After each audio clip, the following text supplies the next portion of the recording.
Good morning, everyone. Thank you very much for joining me, Adriaan Bekker, to discuss Microsoft Copilot for security. Just want to go through a little bit of housekeeping before I do introductions. The session will be recorded today, and we will be starting shortly. Once, as I can see, we've got a few more people joining, but hopefully, again, this will be covering Microsoft Copilot for security. And for the people who hasn't met me or seen me before, I'm Adriaan Bekker, Director of Microsoft Security Services and CISO for the ClearSprings Group, as well as numerous other organizations acting in a virtual CISO capacity. Any questions during today's session, please put that into the question and answer session, and I will do my best to answer these for you at the end of the session. As I said, today we'll be covering Copilot for security, and we will be starting shortly. I also would like to apologize. I am currently recovering from a cold, so I do apologize if there's a cough during the session, but I'll do my best to keep that to a minimum as well. As mentioned, the session will be recorded, and for the people who's just joining, any questions and answers, please put that into the panel, and I will endeavor to answer all of the questions at the end. As you're showing up for this recording, I would just wanted to confirm the agenda, and hopefully this is what everyone is expecting. What is Microsoft Security Copilot? Let's talk about how Copilot can help or work with in your organization. How would mid-sized organizations approach Copilot for security or Security Copilot? And I think this will be very interesting because I've had a lot of requests already, a lot of discussions with organizations who are really struggling to understand the difference between all the different Copilots, where it's licensed, how much it costs, how do we know who gets access to what? And I think we will see with Microsoft bringing out more Copilots all the time, this is only going to get more convoluted, more interesting, shall I say, to understand what do you need to achieve what you're looking to do inside your own organization. Now, with any further ado, I am going to start the session. I think we've all probably been a bit bored of Copilot, if I'm honest. Microsoft's marketing engine has been fantastic, and we've heard about Copilot for everything out there at the moment. I think currently there's about 11 Copilots and more in development. So about a year ago, GitHub Copilot was launched, and it was very well received, helped developers. And in the meantime, we've had Dynamics Copilot, which help organizations understand their data inside the Dynamics systems. And then in January, we went live with Microsoft 365 Copilot, and I've done a number of sessions on those. But even that was very exciting, very easy to understand. It's your data. It helps you on a day-to-day basis. And we've seen a significant uptake, although security is still a major concern for 365 Copilot. But from organizations, they are adopting 365 Copilot extensively throughout the organization. And then I kept getting asked the question, well, Microsoft is launching Microsoft Security Copilot. Will it fix all my permissions and my security for me? No, is the answer. It will help you make decisions, help you understand where you should concentrate when there's security issues. And we will go through this today. But Microsoft Security Copilot is not, shall we say, the panacea to doing everything for you. You still need the human, you still need technical expertise, and you still need people to understand the questions to ask and the information that is brought back. And we'll go through that in more detail. But what I wanted to highlight is we now have seen Copilot across numerous platforms, and we will be seeing more Copilots launched. And do take a look at it, but understand the reason they named it as Copilot. It's there to assist the individuals. It's not there to do the work for you, but it's a tool that help you become more efficient and help you to work deal with items on a faster basis. Now, what have we seen with AI? Well, we've all hear about the AI how it's moved forward, how is it improved. AI is the future. AI is going to do everything for us. Well, there's also the dark side of AI, because what we are seeing is criminals has been exploiting AI generated tools to help improve their ability to extract money or cause disruption to organizations. And what does this mean? Well, you've got things like Poison GPT, Worm GPT, for example, that's out there, which will let people use, shall we say, these ChatGPT-4 engines to help them become better at being a criminal effectively. Helps them understand, can I generate better malware? Can I generate scripts that will do automated vulnerability discovery for me around um, my potential targets? If you look at Poison GPT, for example, there's all these wonderful engines that is trying to obey ethically. Well, can I potentially introduce poison scripts and knowledge into the environment to cause it to misbehave? And we're seeing more and more of that. But we're also seeing that people are using it for password cracking, using AI to guess a much more efficiently what the person's passwords are.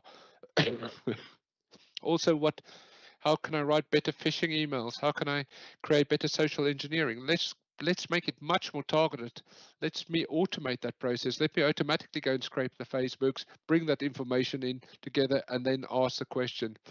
Trying to disguise code, and also trying to change the command and control communications that we see on a regular basis. For example, trying to change the ports that I operate at dynamically, change the way to make it harder to be detected. But at the end of the day, AI can be used for good or for bad, as the saying goes. And it's how do you use it? And we are seeing, unfortunately, this is becoming more and more available. You do also have things like Hacker GPT, which is more for ethical hacking, which will help you improve your questions to ask and understand attack methods. But we've got a number of these tools that's coming out, and unfortunately, you got to start leveraging the technology to understand how people are looking to exploit you and attack your organization, and be aware it is getting more complex. It's no more is the days where you just literally had antivirus and your life was good, or a firewall. Unfortunately, assume breach, assume it will happen to you, and make sure you have your contingency plans in place. But we are seeing on a day-to-day basis that with AI, attacks has become more numerous and more enhanced, unfortunately. Um, so how are they using it? Well, it's the disinformation, creating images. I think we've all hear about the fake news stories, or starting up new people, creating more personalized messages, as I said. Also, fake voice interaction. That's quite interesting. The fake voice. No longer is it just um, the fake voice from your bank calling you, but actually individuals calling you. And I think the fake voice was used not too long ago in one of the American campaign elections, where somebody used fake voices to call the contingent, all the constituents, and say speak in their native language. And suddenly they thought, hold on, does this candidate speak in 15 different languages? Well, no, was using a automated AI model to send out messages and make calls based on the target person that they were calling, based on the information they knew. So again, these are what we're seeing. Also, the impersonation, as I mentioned, fake messages, videos, text, but also it's made cybercrime much easier. The barrier of entry to become a criminal is significantly easier now with AI and LLMs that's available on a day-to-day basis. And what we are seeing is that criminals are using it.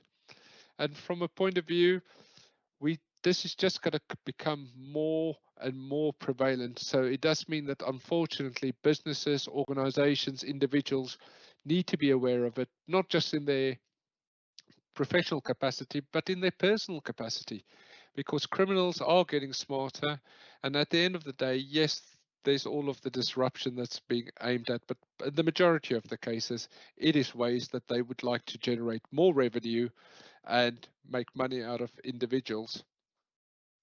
So what does this actually mean? Well, Microsoft has brought out Microsoft Security Copilot to help individuals to improve their security and defend against these attacks. But what this means is that Microsoft Security Copilot will not just leverage threat intelligence, but look at your data, look at your current environment, help improve your skills inside the organization, leveraging machine learning regarding attacks that is aimed at your organization, and then also give you advice around best practices to implement.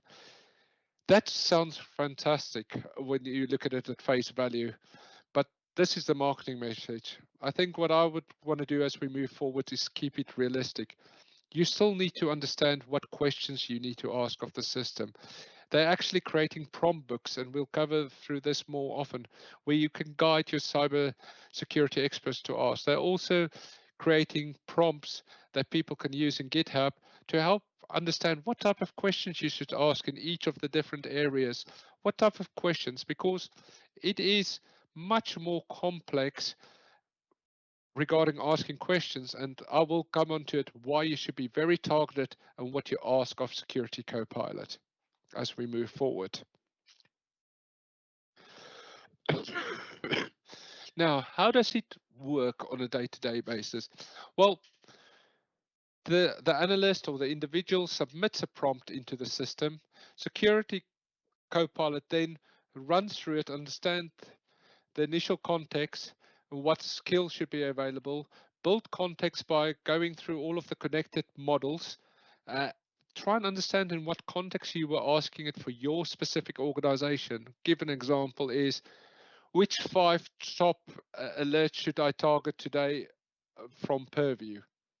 That's a good example where it will link into Purview, understand what is an alert, analyze all of the alerts that has come in, and give you the 5 that you should really prioritize inside your organization. It will then comb all of the data, understand the context, as I say, format the data, and then you receive the response as the human being. Now, as we move forward, we will see you still need to be able to interpret that information. It won't tell you exactly how to resolve the issue, but it will guide you. It will give you information on how to improve the process. And if we just deep dive a little bit more on the data flow of Security Copilot. So as I said, we start by prompting it, and we can prompt it. There's a couple of ways we can do it. We can prompt it directly out of Microsoft Security Copilot, which is completely standalone interface, or there's also Copilot buttons inside Defender, Sentinel, Intune, Entra, and a few other locations where the user can prompt the information. That then goes into Security Copilot, and all the data flows are encrypted, just to be clear. You will then get the pre-processing done, or grounding as I like to call it, and that will then determine which of your third-party products it should use. For example, Defender for Endpoint, Intune, Sentinel, etc., and any other sources you have potentially connected to the environment. It will then flow back, modify the prompt, put it into through the large language module, run it through all of the OpenAI information, and then it will receive back the responses back from the large language model. It will then go through the processing, run it through of your data, determine the best information, and then finally respond it back to you or to the app that has requested the information. This process is relatively quick, but at the moment does take a number of seconds each time you activate any of these features, and we'll touch on that a little bit more in more detail. But you need to understand with Security Copilot that the information it uses the AI model, base it on your data, and it is secure, but you still need to interpret those responses. Now, with AI, I want to bring a few bits more, and we've done this already on 365 Copilot, that you need to make sure that the information is correct. But what there is hallucination, as it's called currently in AI, where information coming back appears plausible, but it is either incorrect or actually unrelated to the provided context. What this means is you still need to have the skills, understand where the sources and the information came from, and then interpret those information to see A, if it's relevant to your organization, B, if it's relevant to what you were asking, and three, is it accurate? And that is quite an interesting scenario, because if you don't have any skills in security, for example, how can you know if the response you get is a hallucination or not? And I think this is where we still seeing quite a bit of delays actually coming in, because the information does come back. It is normally correct, but you do need to still verify that it is accurate, relevant to you, and then how do you actually going to proceed from this point of view. But this does help individuals to at least understand and guide them where do they should respond, where they should take action, and how they potentially should proceed with a lot of these areas around the security uh, when they are dealing with the day-to-day operations. Now, with Copilot, what is slightly different is that all of the data is your data, and it means that all the responses will be unique to your organization. It's leveraging the Microsoft Threat Intelligence, as I said already, but leveraging the knowledge that it's gained through its security AI engine, and then using your data without it leaving the organization or learning from it or selling the data. It base it on your data and provide you information responses and guidance in context based on the information you have inside your organization. And I think this is one of the areas that is very unique, is that it's very quickly able to plug directly into your Defender for Endpoint, for example, or into your Security Center or Purview, which means that you can start asking very guided and very specific questions to help you on your day-to-day role. That said, coming back to my earlier point, you do need to know what to ask, you do need to know how to interpret the data, and you do need to know then how to take action with what's provided to you on a day-to-day basis. Now, and we sort of touch on this but I like to reiterate this, that it is your information, your data is not used to train, and all of the security compliance data roles is on it as you go through this process. So the security analysts can't go beyond their remit, and security is very much controlled, given access to who can create prompt books and who can execute and contribute to those prompts. The one thing I will say as well is that everybody who's got the security role will um, get access to Security Copilot. So that's one thing to be aware of. Once you turn it on, it's not based on a per user basis. It's turned on for the organization, and you will determine who has permissions to go and use Security Copilot and who has not, don't have permission to use it on a day-to-day basis. Now, with Security Copilot, is it in, it goes across a number of different products of the Microsoft framework and based on the license you have.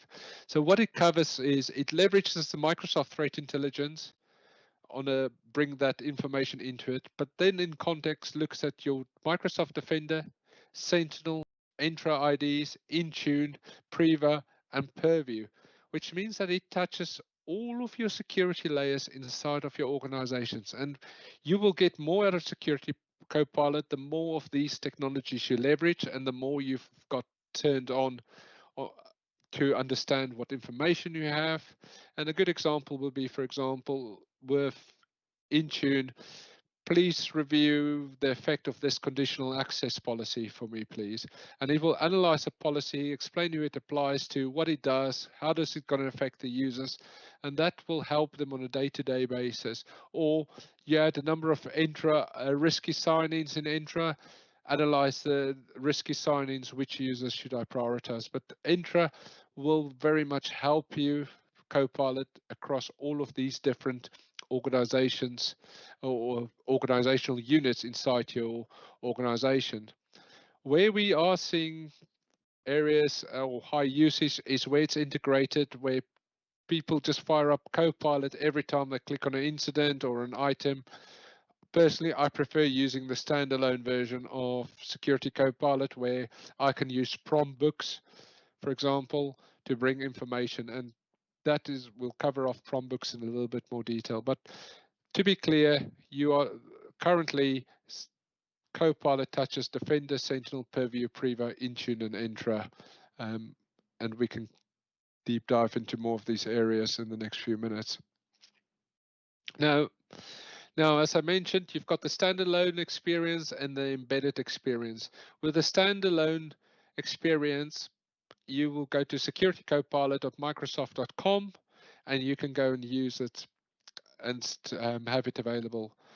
Now, when you fire up securitycopilot.microsoft.com, you can ask questions around Defender, XDR, Sentinel, and all of the products listed down. For example, including Defender for Cloud.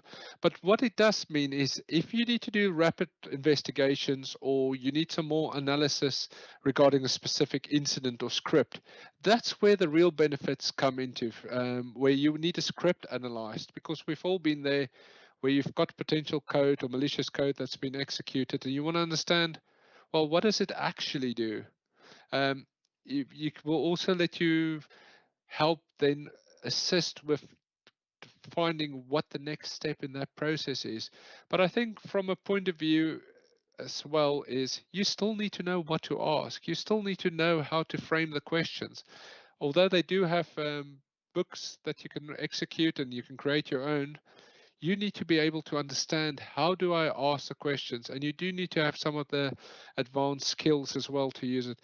What it is very good at is creating script analysis and helping you write scripts when you want to ask a complex query, for example, in Sentinel, and you need to know how to create a KQL query. That is very much beneficial for the users on a day-to-day basis, where they can help the analysts to really bring their skills to life by helping them write these type of queries. Right, so I'm going to show a quick example of the standalone experience, but before we start with that, I just want to cover off how do I go and turn on Security Copilot? Well, what you need to do is there's a couple of options to do it, but you can go to securitycopilot.microsoft.com. If you have the rights, go and turn it on and decide how many compute units you would like to turn on. The recommended is 3 minimum to start with, although you can run with 1, and we will come on to costs and why 1 is not really sufficient to do much with. So you would normally select 3. You select the subscription that you use and it will spin up. It takes about 20 minutes, half an hour sometimes to get through the whole process, but then Security Copilot is turned on for your organization and you can start using it. And you can see here, for example, I asked a very, very generic question of how can I improve my Intune security? And as you can see, it looked into Intune for a few seconds and then prepared a response.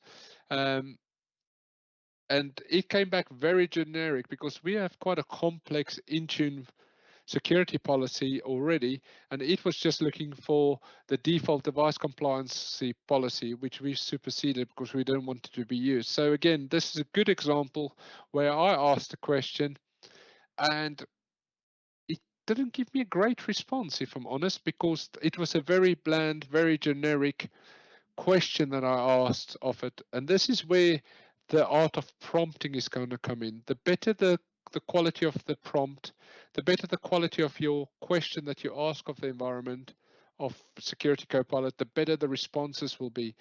And I'll touch on some examples. This was more of a simpler one. So I ran it what we call a threat actor analysis, and I asked it to give me a profile of the organization Midnight Blizzard. And what was very good, this is one of the main, I think they they've been active quite heavily in 2022. They have been active for a while, but they've had some really big attacks in place. But I've seen a reference regarding Midnight Blizzard and one of the threats that's touched our environment. And I wanted to know more about this particular threat actor. I was able to very quickly ask the question and run the playbook that says, give me more information about them. And it came back very well, gave me an executive summary, a full description, and also what I need to look out for based on this particular threat actor. And I think this is what we will be seeing more and more of, using it in particular instances, like the next example, where I've asked you to analyze a PowerShell script for me. What I did was got the PowerShell script out of a analysis, able to run that very quickly and then feed it through the system. And you can see it took about 40 seconds to analyze.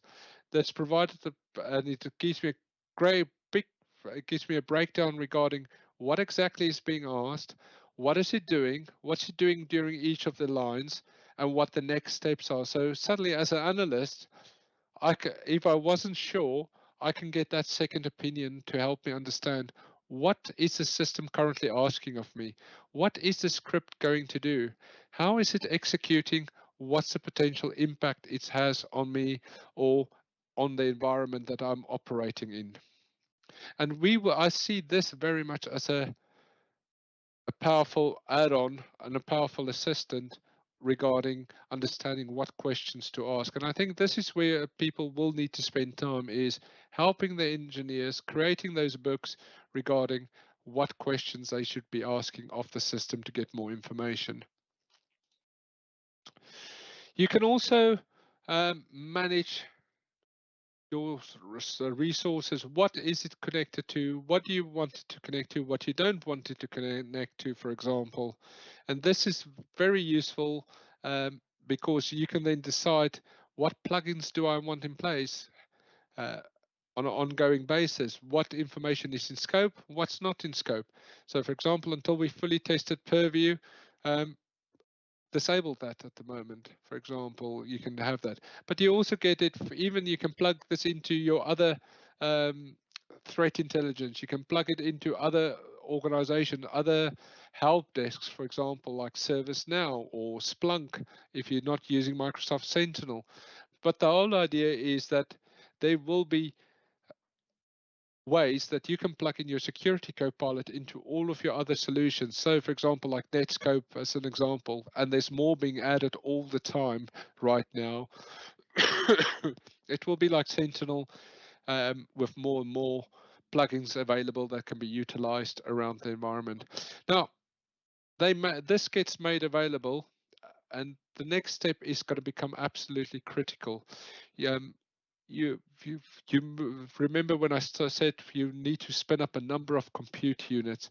Well, what you do need to look at as well is what is your usage monitoring? How much usage do you have regarding what you've bought?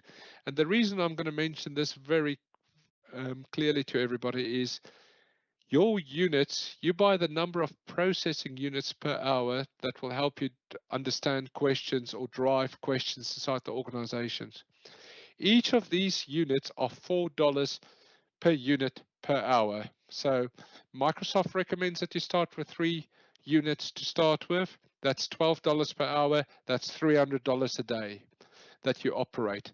And these units run on a 24/7 basis.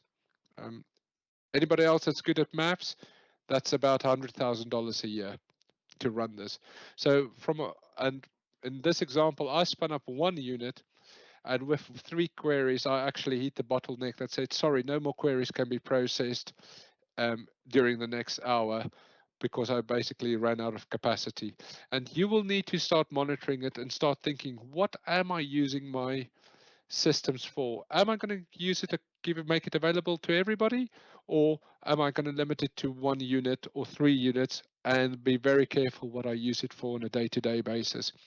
Now, the other bit that Microsoft's been very clever is there's no easy way just to pause it. You can go and delete your security for Copilot setup, but again, once you've deleted it, it takes a while for it to get to delete it and then spin it back up, and you will then start getting some errors in your console every now and again, um, because it used to be available and then it was not. And we will come back more on the cost, and then I can take some questions about that as we move forward. But usage is going to be absolutely key to monitor. Now, with Security Copilot, you can use it as well into helping you understand how do I deal with incidents. So we can see here, here's an unfamiliar sign in, for example.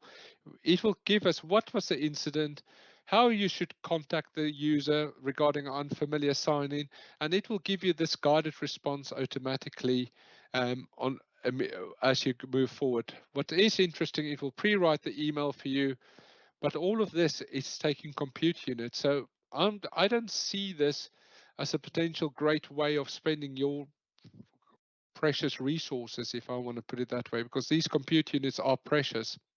There's no two ways about it, especially when you start clicking on generic, what I would call generic incidents. That's low level issues. You do not want Copilot to suddenly start having this in place. So providing that guidance for your users regarding how do I do it, what do I use it for, when do I use it will be key.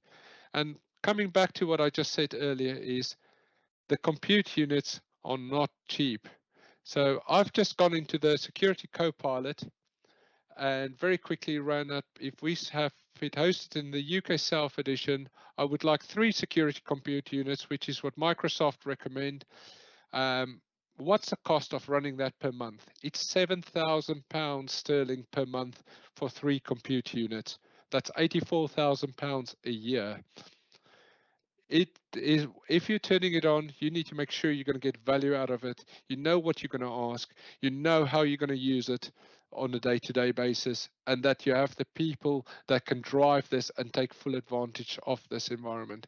And what's interesting as well, they have also made it available where other Microsoft security service providers can access Copilot, but each tenant needs to buy their own Copilot. So even there's not even an option where a security provider can get a license for 3 units and then use it across multiple tenants. Every tenant or every customer need to buy their own Copilot to leverage it inside. That is just to make people aware.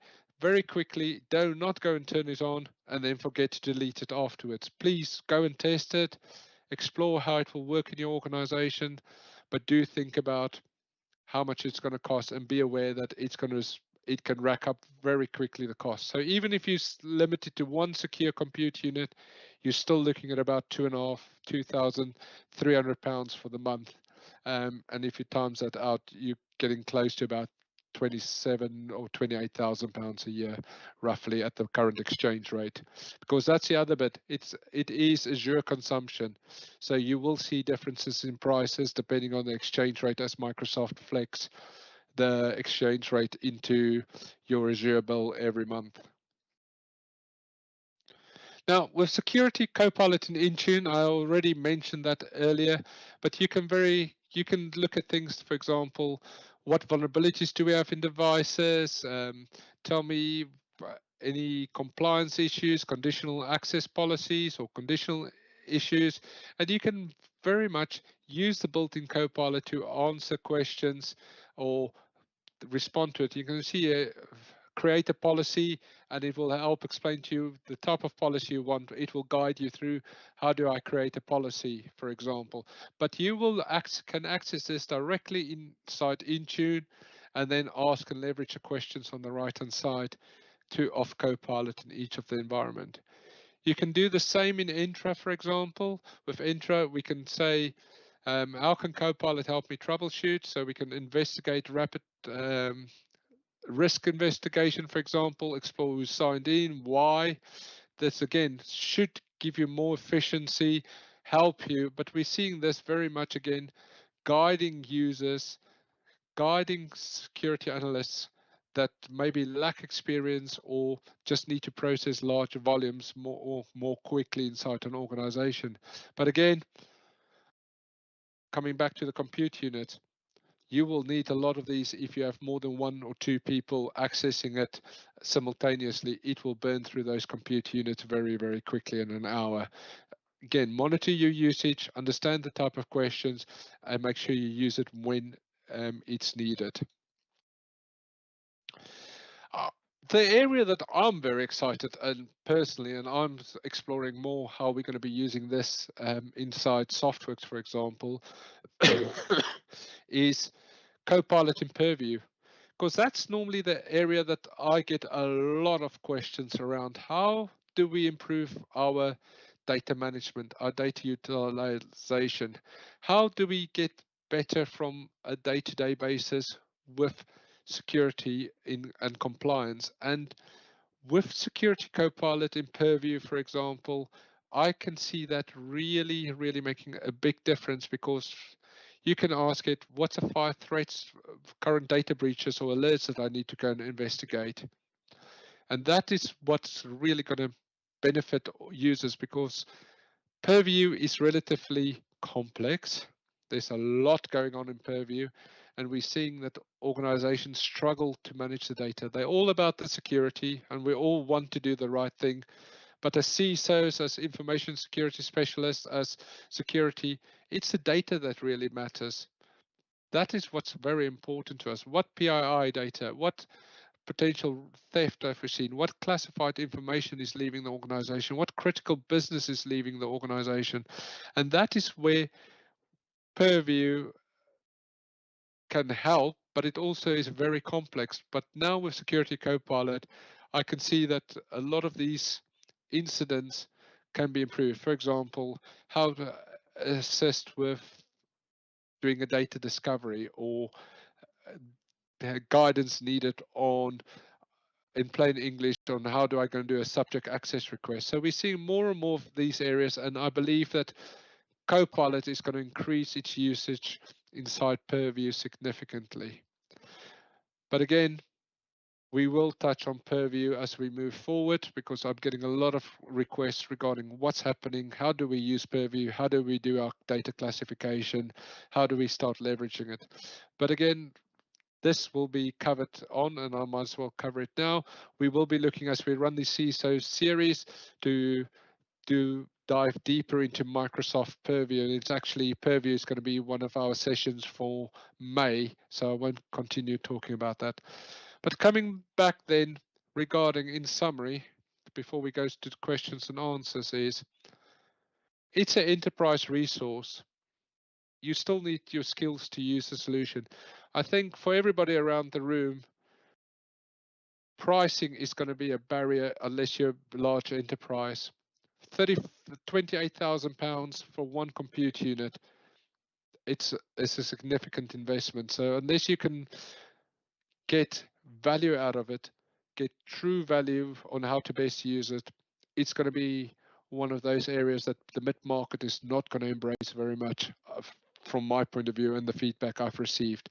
And we've also seen this is more for the enterprise organizations who have large SOC teams who need specific assistance in areas. From a security point of view, yes, it is a great tool. We will definitely be using it.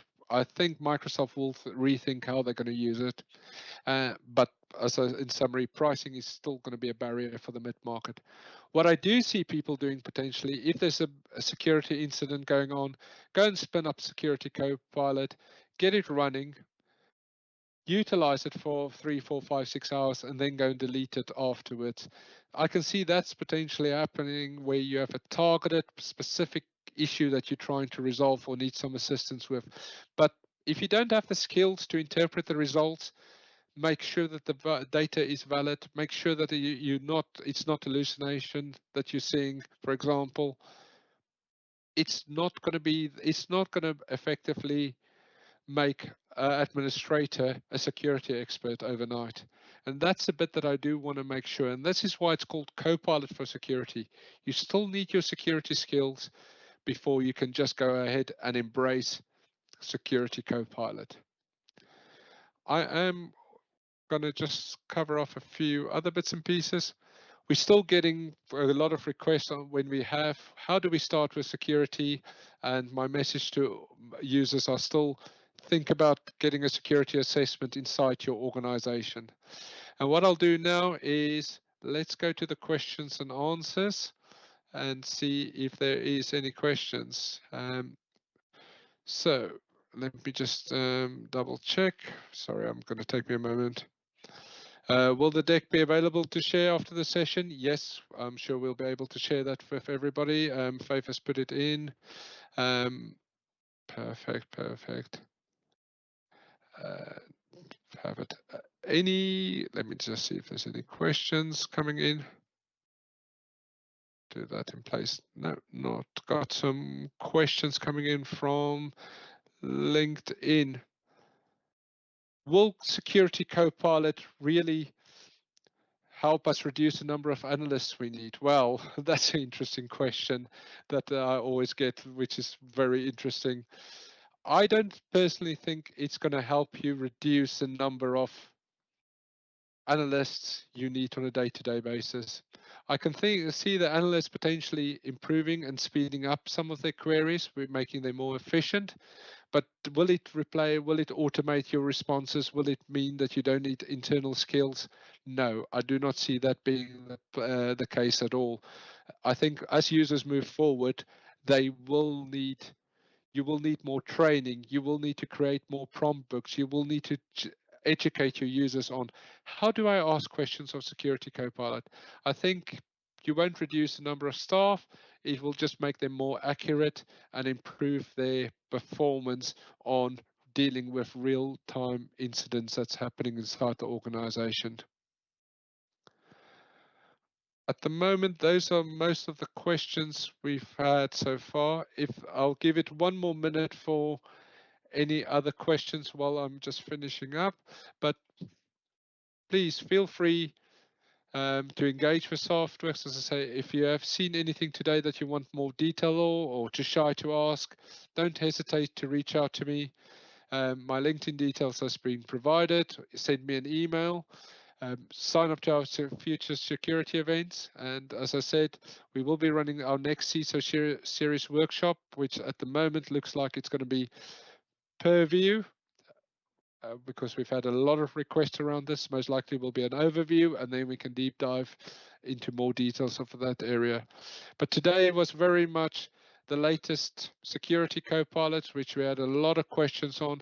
I would love to hear your feedback regarding, are you going to go and engage with Purview? Are you going to go and are you going to engage with Security Copilot? Are you going to turn it on? Would love to hear that. But if there's anything else that you want to cover, please tell me and I'll do that. I've just had another question pop up. Does Copilot bring in real value if, only if you have your full Microsoft security ecosystem? No, because it can plug into other resources and areas. I see it adding value across the area. Will you get the most value out of it?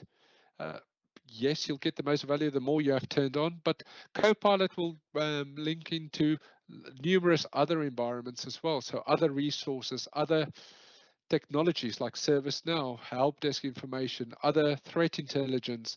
It will link into Netscope, for example, at this moment in time, which is your internet posture, internet browsing. So I see this as adding more value. What you need to evaluate is the value that you as an organization will get out of it, because it's your data, it's your environment. So I very much see this is what value will I get on a day-to-day basis inside my organization based on what I'm using. I've also, is there any access to Copilot on a trial basis? At the moment, there is not. You can go and spin up. There is some demo environments that Microsoft has made available, but you can go and spin up Copilot, pay for the hour or 3 hours, as I said earlier, cost you $12, £10, test it, see how you want to use it, then decommission it afterwards. But there isn't going to be a specific, there isn't that I've seen so far, a trial to get access to Copilot. If you're new to Azure, they do provide you with credits. You can get some free credits to turn it on normally. If you want to trial, there's $100 depending on what subscriptions you have that they've made available, especially for testing environments that you can use. But to give an example, we are paying for Copilot at this moment in time, and we are a Microsoft partner. So even as partners, we have to pay for it. Yes, you can use some of the demo environments, but if you want to see it really in action, use it inside your organization, unfortunately, it is turn it on. And my advice would be go and run it for 8 hours, test it, see how it helps you on your day-to-day basis, but there isn't a smart way not to pay for it. I think Microsoft's got a good thing. Their share price actually jumped when Copilot launched, Security Copilot. And based on the numbers, I totally understand why that happened, looking at the consumption and the cost. Fantastic. Any other questions? I'll give it 1 more minute, but if not, we finished a little bit earlier today. And if there's any more questions or answers, or you're feeling too shy to reach out, don't hesitate to reach out to me directly. And as I say, please sign up for the next CISO series workshop. Do provide us feedback of what was of interest, what's not, because we want to keep making sure you, our audience, do get value out of what we provide. Thank you very much.